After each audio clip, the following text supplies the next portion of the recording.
नमस्कार, मैं रितु आपके YouTube channel living with yoga में आपका स्वागत करती हूँ। आज हम जिस टॉपिक पर बात करेंगे वो है कपालभाति प्राणायाम। कपालभाति क्या है? कपालभाति एक क्रिया है जिसमें हमें अपनी सांसों को तेज गति से बाहर छोड़ना है और लेना है। कुछ लोग कपालभाति सही तरीके से नहीं करते हैं, जिससे उन्हें उसका फायदा नहीं मिल पाता है। तो आज हम इस वीडियो में जानेंगे कपालभाति प्राणायाम करने का सही तरीका, क्या इसके फायदे हैं और किन किन लोगों को इसे अवॉइड करना चाहिए। तो आइए शुरू करते हैं।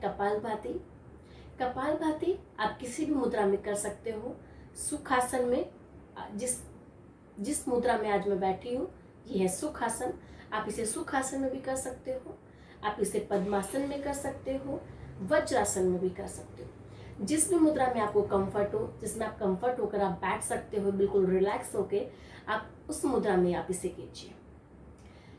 कुछ लोग जो ज़्यादा बड़ी एजेस के होते हैं तो वो अपने पैर ऐसे इस तरह से फोल्ड कर नहीं बैठ पाते हैं, तो वो अपने बेड पर पैर लटका कर भी इसे कर सकते हैं, या चेयर पर बैठकर भी इसे आप आराम से कर सकते हो। तो आइए शुरू करते हैं। कपालभाति करते वक्त आपको दो चीज़ों को खास ध्यान रखना है। सबसे पहला, आपकी स्पाइन बिल्कुल स्ट्रेट होनी चाहिए, और आप जिस वक्त आप अपनी सांसें बाहर छोड़ रहे हो उस वक्त आपका पेट ऑटोमेटिक अंदर होना चाहिए। सांस बाहर, पेट अंदर। देखिए इस तरह से।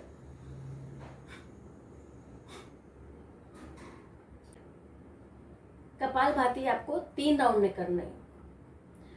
हर राउंड में कम से कम आपको 30 से 40 और 40 से 50 बार अपने श्वास को बाहर निकालना है और लेना है। तो आइए एक बार देखते हैं किस तरह से। अपने दोनों हाथों को अपने घुटनों पर इस तरह से रखेंगे। ये है ज्ञान मुद्रा। ज्ञान मुद्रा में हम इस तरह से बैठेंगे। आपकी स्पाइन बिल्कुल स्ट्रेट होनी चाहिए, आईज क्लोज। ये देखिए,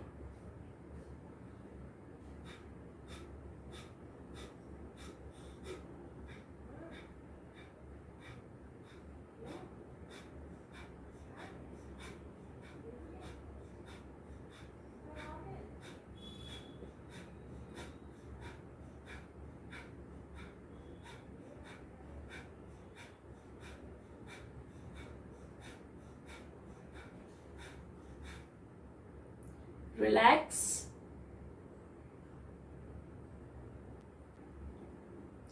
कुछ लोग कपालभाति करते वक्त जो गलतियां करते हैं वो मैं आपको बताती हूँ। कुछ लोग अपने शोल्डर्स मूव करते हैं इस तरह से ऊपर की ओर। ये देखिए इस तरह से, जो कि आपको बिल्कुल भी नहीं करना है। अगर आप अपने शोल्डर्स मूव करते हो तो आपको कपालभाति का बेनिफिट नहीं होगा। कुछ लोगों की कमर इस तरह से आगे की ओर झुकी होती है, तो ये भी बिल्कुल गलत है। आपकी स्पाइन बिल्कुल स्ट्रेट होनी चाहिए। शोल्डर्स आपके मूव नहीं करेंगे, आपका सिर्फ पेट मूव करेगा।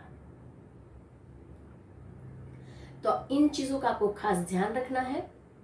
अगर आपका कोई भी ऑपरेशन हुआ है, पेट से रिलेटेड कोई भी अगर आपका ऑपरेशन हुआ है, या फिर आप हार्ट अटैक का पेशेंट है, तो कम से कम आपको 3 महीने का गैप लेना है। 3 से 4 महीने का आपको गैप रखना है। उसके बाद ही आपको कपालभाति का अभ्यास शुरू करना है। अगर आप डायबिटीज के पेशेंट हो या आपको साइटिका का पेन है, तो ये कपालभाति आपके लिए बहुत अच्छा अभ्यास है। आपको ये गर्भ अवस्था में अवॉइड करना है। अगर आपको मेरी वीडियो अच्छी लगे तो प्लीज सब्सक्राइब करना मत भूलिएगा। धन्यवाद।